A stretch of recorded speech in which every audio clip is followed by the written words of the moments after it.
आधार संयोगीकरण निश्चितकोइल block रे जिग्नीपुर पंचायत थिबा जिग्नीपुर post office प्रथमे आधार संयोगीकरण करिथिला मोबाइल सहित सेही भली भाबरे अवश्य डेरी होइतिले मध्य द्वितीय पर्याय रे आमे जतबे ए कार्यक्रम को हाथ को नैचे ए पंचायत मर्यादा रक्षा करिया पई मु समस्त को निवेदन करूची एठारे उपस्थित जेतिकी अछंती जणे जन को कहतु संप्रसारित करंतु एथि सहित उदाहरण मध्य अछि आम एई पंचायत झियो जे कि एथरे संयोगीकरण हेथिबारु 20,000 टंका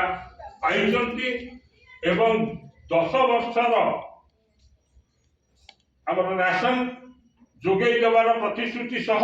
1 मासर प्रदान करा जायछि। यह स्पष्ट भावे आमको तांकर माँ भी एठारे स्वीकारोक्ति करिछन्ति आठारु बड़ी बड़ उदाहरण किछि नाही तेणुक समस्त को अनुरोध करी सामिल हुआ।